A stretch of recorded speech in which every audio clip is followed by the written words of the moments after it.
अच्छा, आज जो है ना ये थोड़ा सा काम करना है।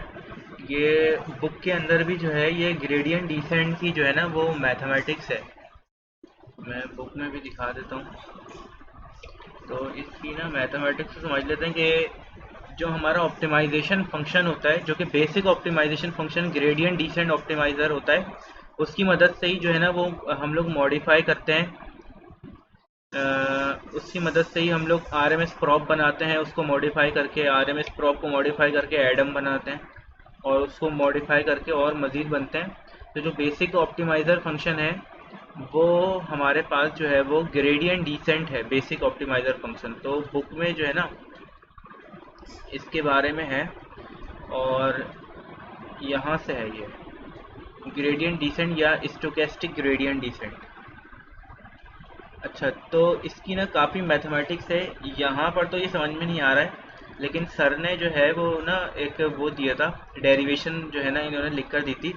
इस पे से मैं समझा दूंगा क्योंकि बुक की तो मुझे भी समझ में नहीं आई थी बुक में क्या लिखा हुआ है, लेकिन ये वाली जो है ना वो समझ में आ गई थी। इसमें डेरिवेटिव की मदद से हमने जो है वो अच्छा, ऑप्टिमाइज़र का काम ये होता है, ऑप्टिमाइज़र का काम ये होता है कि वो हमारे वेट्स को और बायस को अपडेट करता है इन सच अ डायरेक्शन, जिस डायरेक्शन में जाने से हमारा जो लॉस है वो कम हो जाए।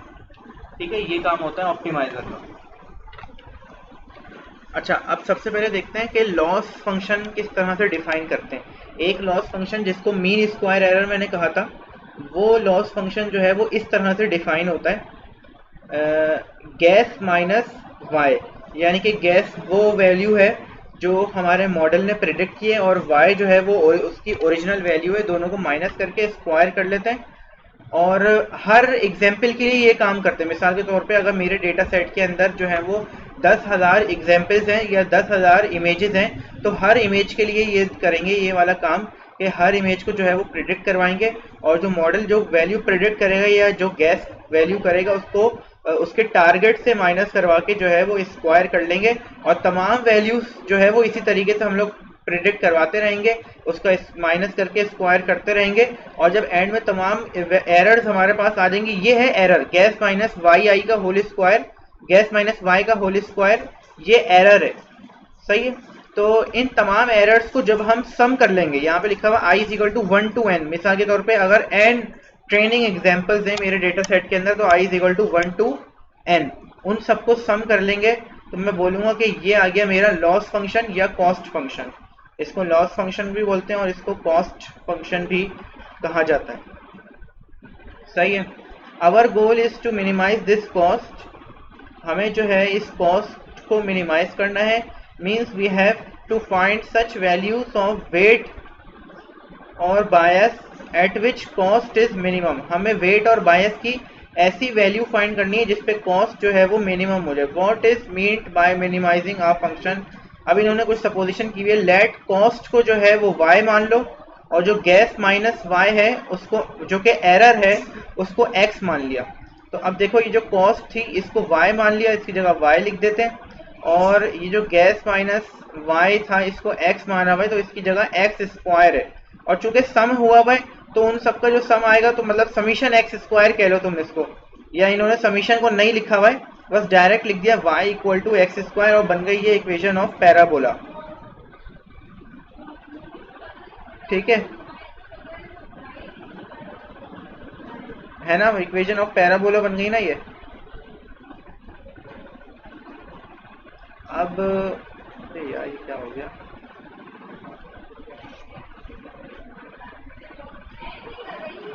अब हमें ये काम करना है, आगे क्या लिखा हुआ है, minimization means finding an X, ये एरर है ना, ये एरर है ये। और ये हमारा फंक्शन है y जो कि एक कॉस्ट फंक्शन है या लॉस फंक्शन है। अब बोला minimization means finding an X that produces lowest y, हमें x की ऐसी वैल्यू फाइंड करनी है जिससे y जो है वो कम से कम हो, लॉस कम से कम हो, x की ऐसी वैल्यू फाइंड करनी है। सही है। तो उसके लिए इन्होंने क्या किया हुआ है। अच्छा देखो हम क्या करेंगे,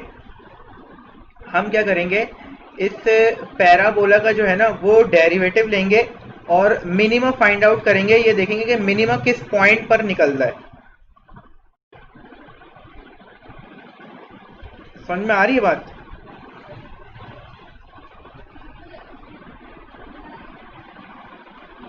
हाँ, तो हम लोग जो है ना वो डेरिवेटिव फाइंड करके मिनिमा निकालेंगे। मैक्सिमा और मिनिमा में हम लोग डेरिवेटिव से करते हैं ना, तो उसी तरीके से काम किया हुआ है कि हम लोगों ने मिनिमा निकाला है। एक मिनट, क्या किया है इन्होंने?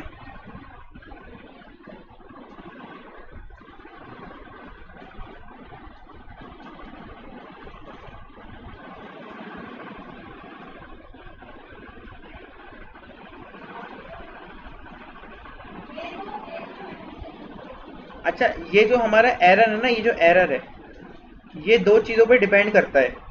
एक तो वेट पे डिपेंड करता है और एक बायस पे डिपेंड करता है। इसके मतलब दो पैरामीटर्स हैं जिन पे ये हमारा एरर जो है वो डिपेंड कर रहा है। सही है। यार क्या किया हुआ है, समझ में नहीं आ रहा। एक मिनट में बताता हूँ। समझ में आ गई थी यार ये derivation.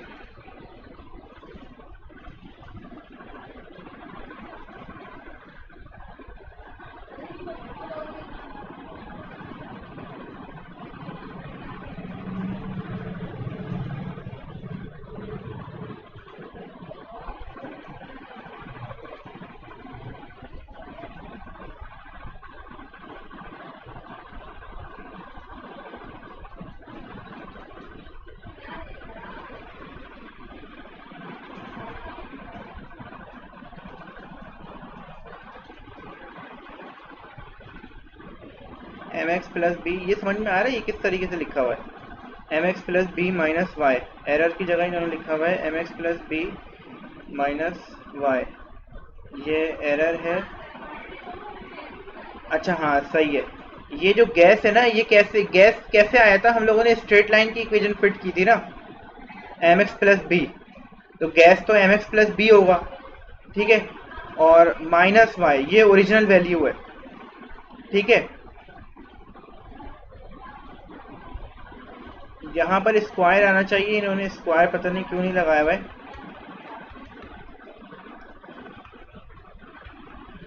Two times error into x.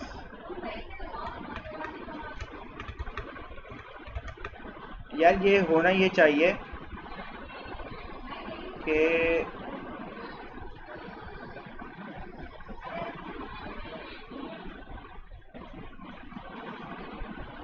ये कुछ इस तरह का होना चाहिए।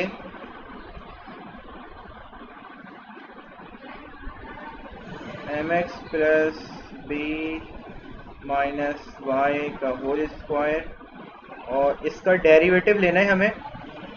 तो दो वेरिएबल्स हैं, एक वेरिएबल तो ये रहा और एक वेरिएबल ये रहा। तो चूंकि दो वेरिएबल है लिहाजा पार्शियल डेरिवेटिव आएगा इसका। तो हम लोग सबसे पहले पार्शियल डेरिवेटिव लेंगे एम के लिहाज से, फिर लेंगे बी के लिहाज से। तो मैंने पार्शियल डेरिवेटिव लिया एरर का विद रिस्पेक्ट टू एम। तो जो है ना ये टू नीचे आ जाएगा। हाँ, टू यहाँ पर आएगा और ये चीज़ एज इट इज़ आ जाएगी, है ना। M X plus B minus Y. और उसके बाद जो है फिर ये अंडर पावर का जब डेरिवेटिव आएगा तो चूंकि m वेरिएबल है तो ये सब चीज़ें जो है ना वो ज़ीरो हो जाएंगी और x का डेरिवेटिव वन हो जाएगा, m का डेरिवेटिव वन हो जाएगा और यहाँ पे सिर्फ और सिर्फ x बच जाएगा। तो पार्शियल डेरिवेटिव m के लिहाज से तो ये आएगा। अब यहाँ पर इन्होंने पता नहीं किस तरीके से लिखा हुआ है, ये पता नहीं क्या ये होना चाहिए बहरहाल। अच्छा, फिर इन्होंने आगे मजीद स्टेप में ये किया हुआ है। अच्छा, आगे यहाँ पर जो है ना नहीं लिखा हुआ, आगे सही लिखा हुआ है कि ये जो M X plus B minus Y है ये एरर है। इसकी जगह इन्होंने लिख दिया एरर, है ना। और आगे जो है वो एक्स लिखा हुआ है और इस चीज़ को बोल दिया डेल्टा एम, यानी कि ये एम में चेंज आया है। सही है। अच्छा, फिर जो है मैं इसको इधर करूँ थोड़ा सा। इसी तरीके से ना बी के लिहाज से लेंगे।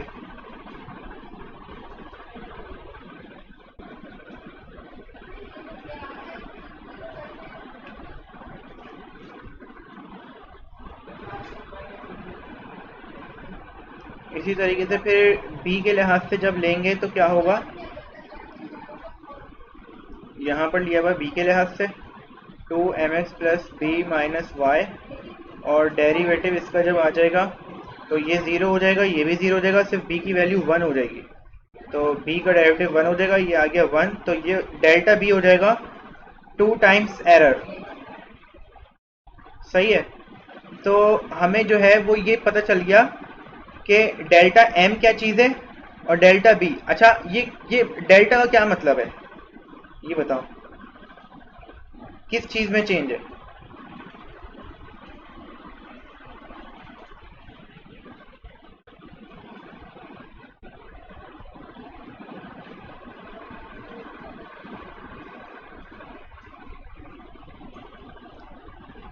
देखो अब हम लोग करेंगे ये कि ये जो है ना m के अंदर चेंज आया है, एरर में चेंज आया है m के लिहाज से। इसमें मिनिमम और मैक्सिमम क्यों नहीं आ रहा कहीं पर, मुझे तो लग रहा था वो आएगा। अच्छा बहरहाल, फिर डेल्टा m और डेल्टा b निकालने के बाद जो है वो इन्होंने क्या किया है, अब न्यू वेट और न्यू बायस हमें चाहिए ना अपडेट करने के लिए। तो हम लोग अपडेट किस तरीके से करेंगे, ये जो डेल्टा m है और डेल्टा b जो कि चेंज आया है, इस अच्छा ये चेंज पॉजिटिव भी हो सकता है, ये चेंज नेगेटिव भी हो सकता है। ठीक है, इस चेंज को हम लोग जो है वो जो हमारा प्रीवियस वैल्यू थी उसमें ऐड कर देंगे तो हमारे पास न्यू वैल्यू आ जाएगी, हमारे पास न्यू वेट आ जाएगा जो कि अपडेटेड वेट होगा।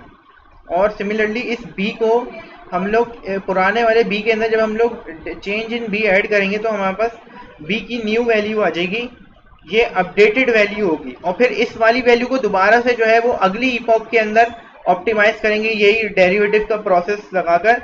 अच्छा एक चीज़ मैं यहाँ पे बताऊँ कि हम लोग करते ये हैं कि ये जो डेल्टा m होता है, ऊपर अगर तुम गौर करो तो ये एरर इंटू एक्स है। अच्छा ये इन्होंने 2 को अभी हटा दिया, ये 2 को जो है ना ये कांस्टेंट है, अभी अभी ये कांस्टेंट है, इसकी अहमियत होती है, लेकिन अभी सिर्फ और सिर्फ एक्सप्रेशन समझने के लिए और रिलेशन समझने के लिए अभी इस 2 को हटाया हुआ है। m प्लस डेल्टा m की जगह सिर्फ एरर इंटू एक्स लिखा हुआ है, और एक चीज अपने पास से मल्टीप्लाई कर दी, लर्निंग रेट। ये इसके अंदर लर्निंग रेट लाजमी मल्टीप्लाई करते हैं। लर्निंग रेट का मतलब ये होता है कि कितनी जल्दी जो है वो ऑप्टिमाइजेशन हमारी होगी। तो ये लर्निंग रेट जो है इसलिए हम लोग यहाँ पर मल्टीप्लाई करते हैं। अभी तक हमने जितने कोडिंग किए ना उसके अंदर लर्निंग रेट को हम लोगों ने स्पेसिफाई नहीं किया, लेकिन बाय डिफॉल्ट कुछ ना कुछ लर्निंग रेट जो है ना वो स्पेसिफाई होता है। अब वो कितना स्पेसिफाई होता है बाय डिफॉल्ट, डिफॉल्ट की कहानी तो नहीं पता मुझे, लेकिन हम लोग अपनी अपनी मर्जी से जो है ना वो सेट कर सकते हैं। अच्छा, और सर ने एक और बात बोली थी जो कि मुझे ना समझ में नहीं आई अब तक, कि सर ये कहते हैं हमेशा एक बात कि लर्निंग रेट जितना कम होगा ना उतनी ज़्यादा अच्छी जो है ना तुम्हारी ऑप्टिमाइजेशन होगी। अब पता नहीं ऐसा क्यों कहते हैं कि लर्निंग रेट कम होने से ऑप्टिमाइजेशन अच्छी होगी। लर्निंग रेट है, वो स्पीड है जिस स्पीड से मॉडल लर्न कर रहा है। जो जो ऑप्टिमाइजेशन हो रही है ना वो है ये ऑप्टिमाइजेशन स्पीड है।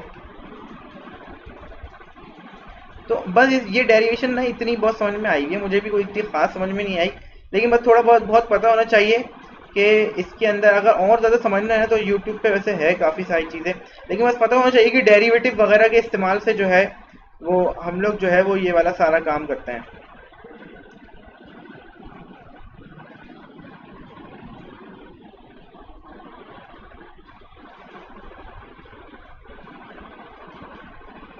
अच्छा यहाँ पे चैप्टर नंबर 2 खत्म हो गया।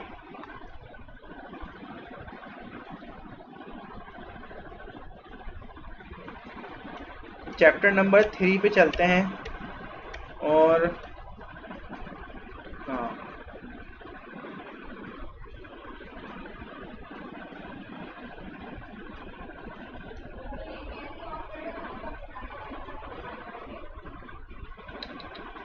ये रहा। अब इसके अंदर एक और न्यू प्रॉब्लम है हमारे पास। ये प्रॉब्लम तो बाइनरी क्लासिफिकेशन की है, लेकिन ये थोड़ी अलग प्रॉब्लम है, इसमें ना हमारे पास इमेजेस नहीं है,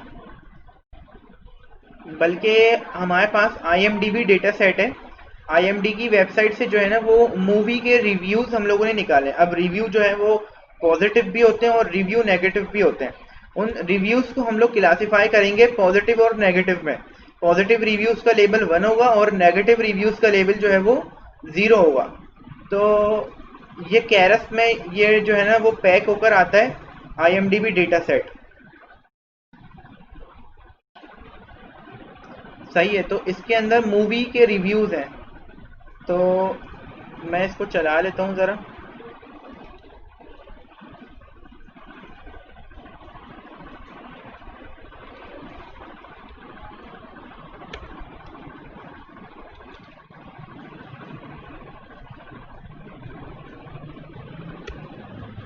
अच्छा, ये थोड़ा सा टाइम लेगा लोड होने में।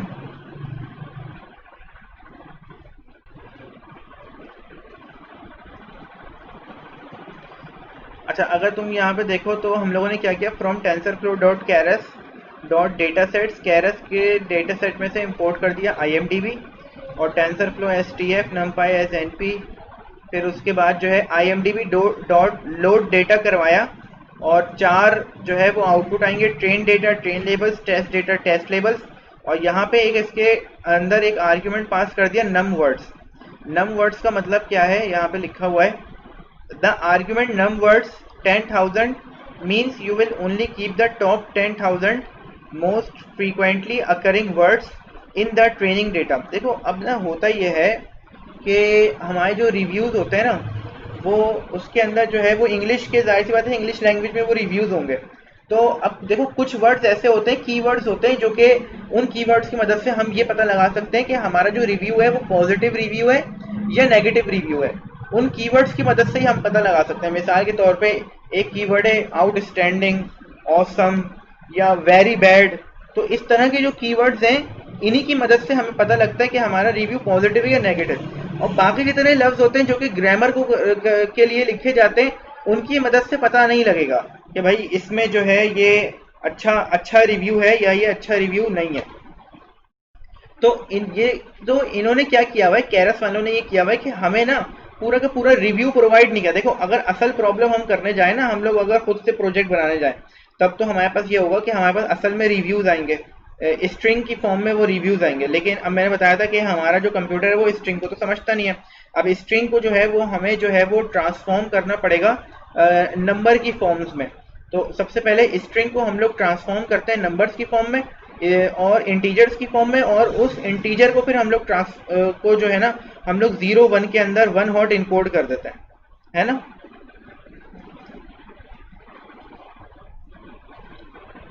तो इन्होंने ये सारा काम करके दिया हुआ है, इन्होंने स्ट्रिंग को नंबर्स में कन्वर्ट करके दिया हुआ है।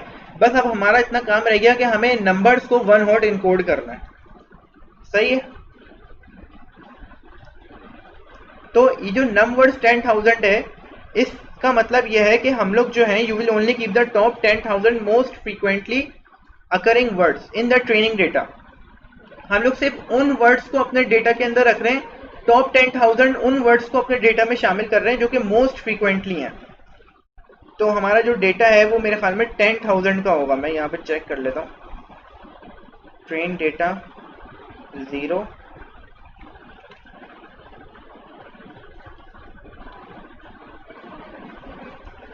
ट्रेन डेटा डॉट शेप करके देख लेता हूँ।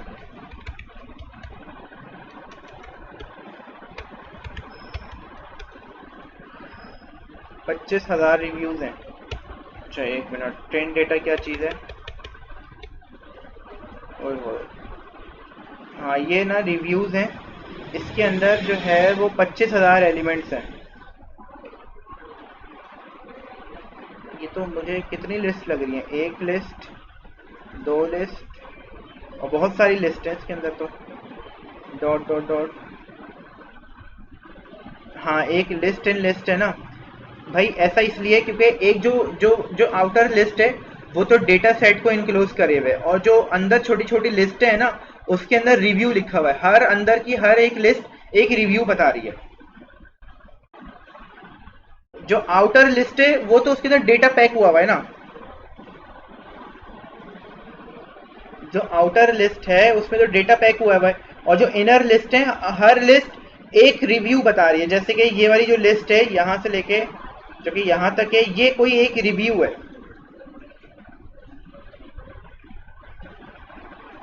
हाँ, ये तुम्हें बहुत बड़ा लग रहा है। हाँ, मुझे भी बड़ा लग रहा है।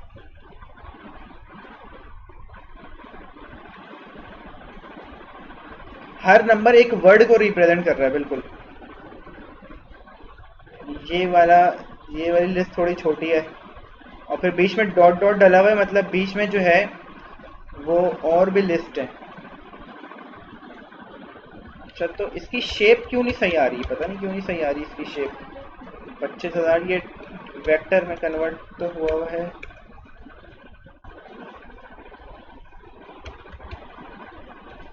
हाँ, लेंथ, हाँ, डेटा तो 25,000 का ही आ रहा है।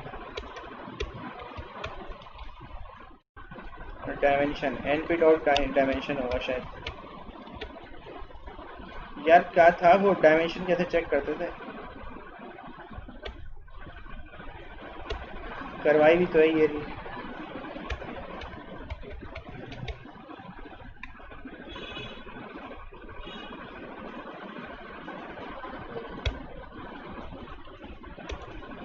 अच्छा, इसके अंदर अगर मैं पहली लिस्ट देखूं तो ये पहली लिस्ट है, इतनी बड़ी सी। और फिर इसी तरीके से और भी लिस्ट्स हैं हमारे पास। ये दूसरी लिस्ट है, इसको मैं प्रिंट करवा दूँ तो ज़्यादा बेहतर रहेगा, क्योंकि ये बहुत ज़्यादा बड़ा हो रहा है। तो पहले डेटा को समझ लो तो ज़्यादा अच्छी बात है। हाँ, अब सही फॉर्म में आ रहा है ना।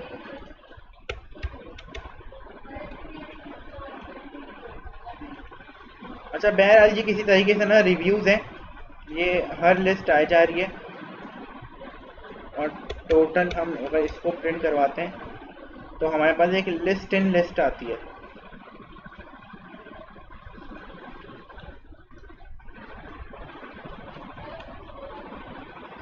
सही है।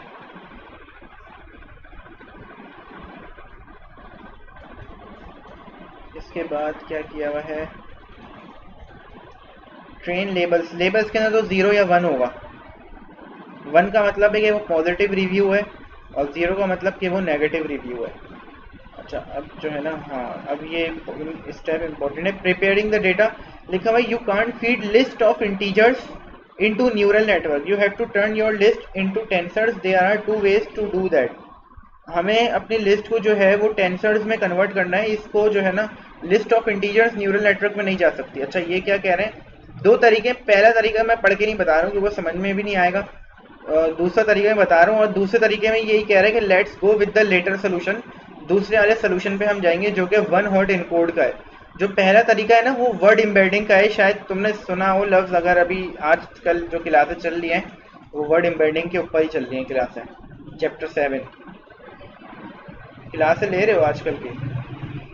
हैं? नहीं ले रहे? वर्ड एम्बेडिंग की क्लासें चल रही हैं।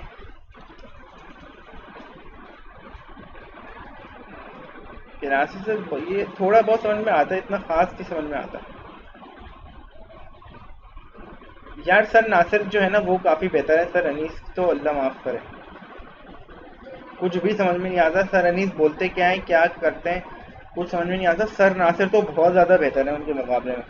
अच्छा, बहरहाल यहाँ पे लिखा है, one hot encode your list to turn them into vectors of zeros and once.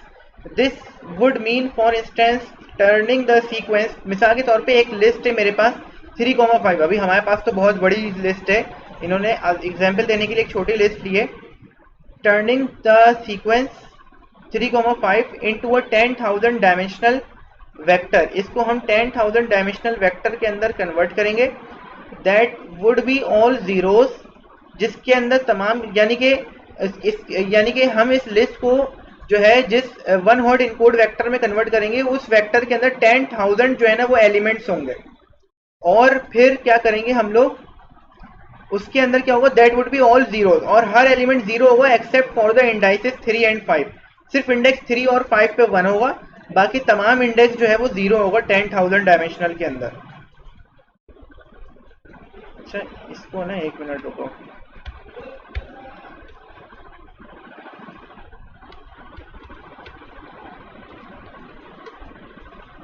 इसकी भी कुछ ना कुछ शेप होगी ना। अच्छा इसके अंदर 218 है, पहले वाले के अंदर, दूसरे के अंदर,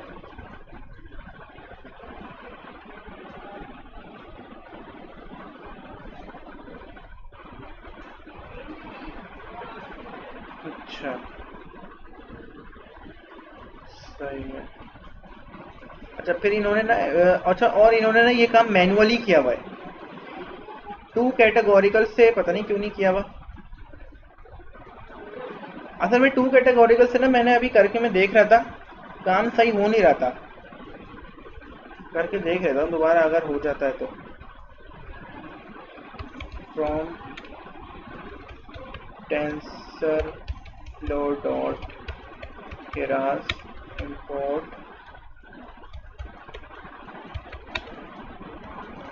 डॉट यूटिल्स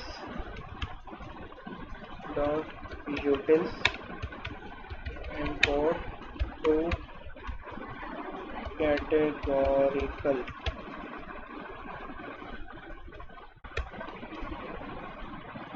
सही है, और 2 कैटेगोरिकल में पास कर देता हूँ मैं ट्रेन डेटा,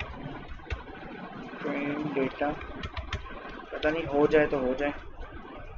क्या बोल रहा है, setting an array element with a sequence.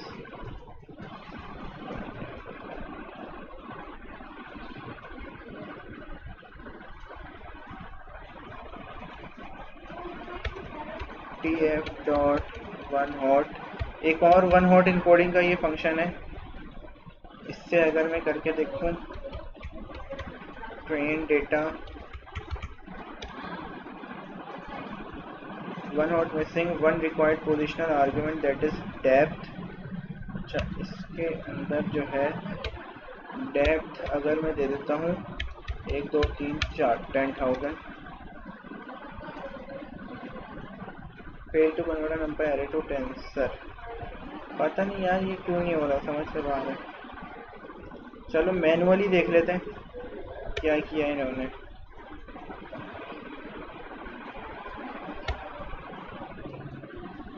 Manually देख लेते हैं क्या हुआ। आयशा बात करेगी। मैं अभी पढ़ा रहा हूँ, बोलो। अभी पढ़ा रही हूँ।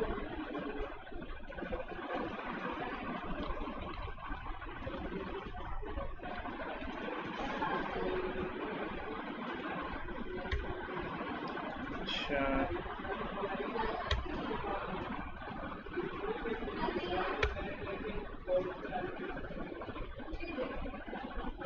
ये वन हॉट इनकोडिंग जो है ना वो मैनुअली की हुई है, कोडिंग के थ्रू नहीं हो नहीं रही, पता नहीं क्यों नहीं हो रही। अच्छा देखो किया हुआ ये है, और उसके बाद जो है और चीज़ मैं करूँ सी कंट्रोल V। अच्छा अब ना किया ये है कि ये वेक्टराइज सीक्वेंसेस, इस वेक्टराइज सीक्वेंसेस के नाम का ना हम लोगों ने एक फंक्शन बनाया, और ये फंक्शन बनाने के बाद किया ये कि इसमें जो है ना वो हम लोगों ने ट्रेन डेटा हम लोग पास करवा रहे हैं। अच्छा तो अब क्या है, ये फंक्शन बनाया, इसके 2 आर्ग्यूमेंट हैं, एक आर्ग्यूमेंट है सीक्वेंसेस, ये सीक्वेंसेस जो है वो इसके अंदर जो है लिस्ट इन लिस्ट आएंगी, सही, और डायमेंशन इक्वल टू 10,000, और हर लिस्ट की जो वन हॉट इनकोड वेक्टर है उसकी डायमेंशन जो है वो 10,000 रखी है हमने। अच्छा फिर क्या किया है, अगली जो है ना एक हम लोगों ने नंपाई एरे बनाया रिजल्ट के नाम का, ऑल जीरोस का। कितनी डायमेंशन का बनाया है, हम लोगों ने बनाया है लेंथ ऑफ सीक्वेंसेस, सीक्वेंसेस की जो लेंथ होगी, ये क्या सीक्वेंस है, क्या चीज, सीक्वेंस ट्रेन डेटा है, ट्रेन डेटा की लेंथ हमने देखी थी 25,000 आ रही थी, सही है। तो ये 25,000 10,000 डायमेंशन का एक नंपाई एरे बन जाएगा जिसमें तमाम एलिमेंट जीरो होंगे। इसका मतलब 25,000 रोज होंगी इसके अंदर, सही है, और 10,000 कॉलम होंगे उसमें। सही है। फिर क्या किया है,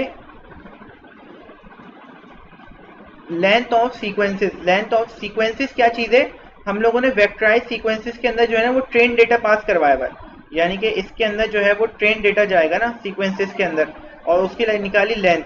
तो ट्रेन डेटा की अभी हम लोगों ने जो ऊपर लेंथ निकाली थी वो 25,000 आई थी। तो इसका मतलब जो एक नमपाई एरे हमारा बनेगा वो 25,000 कॉमा 10,000 का बनेगा। सही है, समझ में आ रही नहीं ये बात। मैं इसको एक काम करता हूँ, मैं अलग से करके दिखा देता हूँ। मैं पहले यहाँ पे करके बता देता हूँ। यहाँ पे ट्रेन डेटा लिख देता हूँ,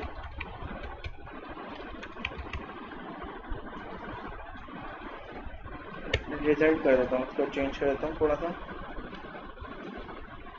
डायमेंशन के अंदर मैं 10,000 कर देता हूँ डायरेक्टली।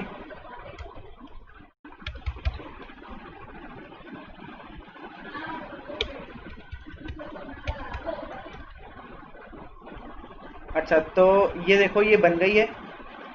इसके अंदर ये जो हर एक एरे है, ये हर एरे इसके अंदर कितनी वैल्यूज होंगी, इसके अंदर 10,000 वैल्यूज होंगी। और इस तरह से जो है वो 25,000 हाँ 25,000 जो है वो एरेज बन चुके हैं। अगर मैं इसकी तुम्हें शेप दिखाऊं, रिजल्ट डॉट शेप, तो देखो 25,000 कॉमा 10,000, 25,000 रोज है, यानी कि इस तरीके से हॉरिजेंटली 25,000 है। और हर एक लिस्ट के अंदर 10,000 जो है ना वो जीरोज है। सही है। अच्छा, फिर जो है ये भी मैं अलग से अगर चला के दिखाऊं ना तो ज़्यादा अच्छा समझ में आएगा।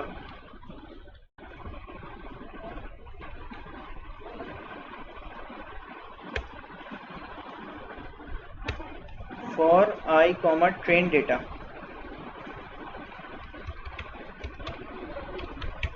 ट्रेन डेटा इन इनमरेट का फंक्शन पता है क्या काम करता है?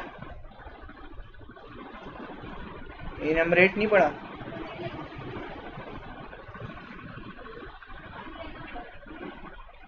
सिर्फ ट्रेन लिखो यहाँ पे, और यहाँ पे ट्रेन डेटा। इनमरेट नहीं मालूम? अच्छा एक मिनट, अब पहले इनमरेट बताता हूँ, एक मिनट। मिसाल के तौर पे मेरे पास जो है ENUMERATE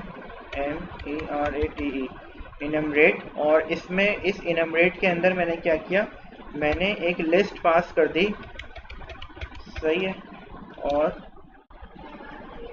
अच्छा, तो इसको जो है वो हम लोग एक इसमें बंद कर लेते हैं। सही है। और फिर मैंने बोला for i comma j in a, print i comma j. ये जो इनमरेट है ये क्या करता है, जब हम इसके अंदर कोई लिस्ट पास करते हैं तो ये हमें लिस्ट का इंडेक्स और उस इंडेक्स पे जो वैल्यू रखी हुई होती है वो हमें रिटर्न करता है। तो मैंने क्या किया, इसको मैंने ए में स्टोर करवाया, और ए को जब मैंने लूप करवाया तो मैंने दो वैल्यूज दी। एक वैल्यू के अंदर इंडेक्स आ जाएगा और दूसरे के अंदर उसकी वैल्यूज आ जाएंगी। तो मैं अगर इसको रन करवाऊं तो देखो, बिल्कुल बिल्कुल बिल्कुल, देखो पहले क्या हुआ, उसका इंडेक्स आया 0, 0th इंडेक्स पे क्या वैल्यू है 1।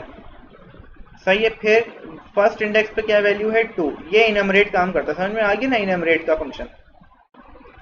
अच्छा, तो क्या करवाया, हाँ हम लोगों ने क्या करवाया, ट्रेन डेटा को इनमरेट करवाकर उसको आई कॉमा ट्रेन करवाया। सही है। और आई कॉमा ट्रेन करवाने के बाद, यानी कि ट्रेन डेटा किस शेप का है, ये ऊपर जो है ये मैंने करवाया हुआ है। इस ट्रेन डेटा के अंदर जो है, लेंथ भी हटाओ, लिस्ट इन लिस्ट है। हर लिस्ट एक एलिमेंट है आउटर लिस्ट की, है ना? समझ नहीं आ रही बात भाई? लिस्ट इन लिस्ट है ना यार इसके अंदर। तो हर लिस्ट जो है वो एक एलिमेंट है आउटर लिस्ट की, यानी कि लिस्ट के जो एलिमेंट्स है ना वो भी खुद लिस्ट है। समझ गए ना? लिस्ट के जो एलिमेंट्स हैं वो भी खुद लिस्ट है। तो अब जो है इस ट्रेन के अंदर एक लिस्ट आएगी और इस आई के अंदर उसका इंडेक्स नंबर आएगा, ठीक है। और इस ट्रेन में जो लिस्ट आएगी वो क्या नाम है, हमारे पास रिव्यू के उसके अंदर इंटीजर्स मौजूद होंगे, जो भी होगा उसके अंदर रिव्यू का कुछ ना कुछ मौजूद होगा। और फिर हम लोगों ने क्या करवाया, आई कॉमा सीक्वेंस, एक मिनट, ये सीक्वेंस क्या चीज़ है, ये ट्रेन, अच्छा यहाँ पे आएगा ट्रेन। फिर इन्होंने क्या करा, फॉर एग्जाम्पल जो पहली बारी में आएगा यहाँ पे आएगा zeroth index of the train data. Zeroth index of the train data क्या है, अगर मैं देखूं zeroth index of the train data ये है, zeroth index of the train data comma train, इसके अंदर जो है वो ये लिस्ट आ जाएगी। तो फिर ये क्या काम कर रहा है यार, समझ में नहीं आ रहा, तो मैं इसको चलाता हूँ और रिजल्ट को प्रिंट करा देता हूँ। ये थोड़ा सा टाइम लेगा क्योंकि बहुत बड़ा डेटा सेट है। हैंग हो गया, हेलो आवाज़ आ रही है, हैंग हो गया।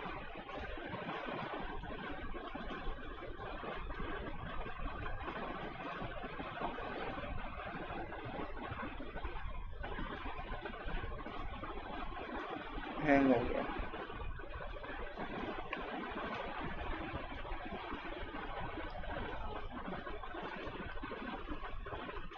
माउस ही नहीं चल रहा।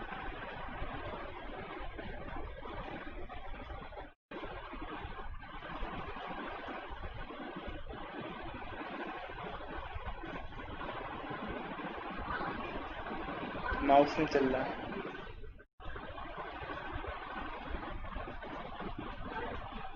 समझ में आ रहा है ये कुछ, ये क्या कर रहा है, ये i comma train equal to 1,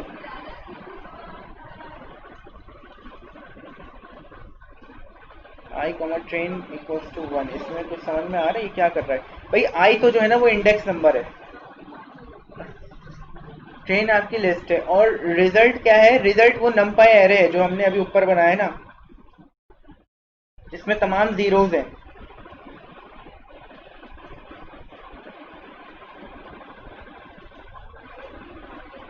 अच्छा मैं समझ गया, हाँ हाँ बोलो बोलो, शायद समझ गए तुम भी, बोलो।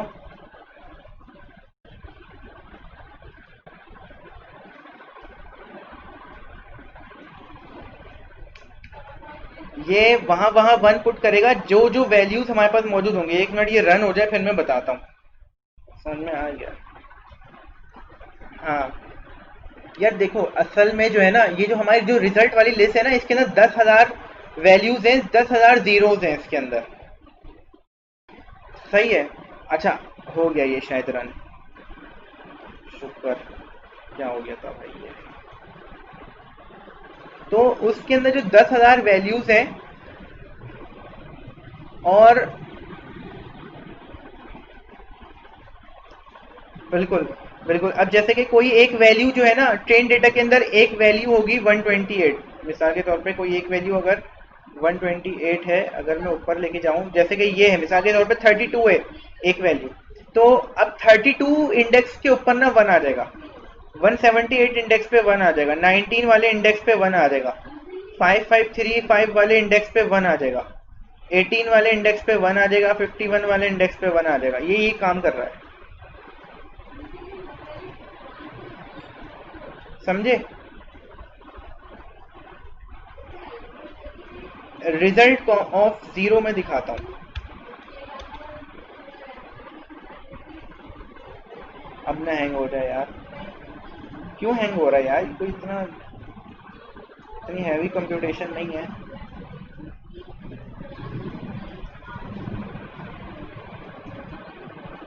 फर्स्ट इंडेक्स पे 1 होगा,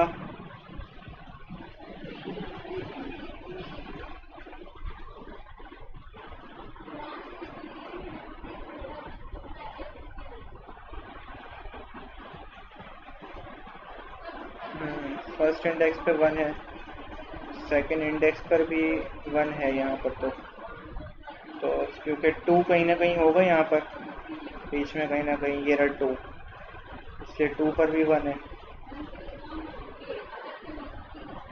समझ में आया इसमें क्या हो क्या रहा है इसमें?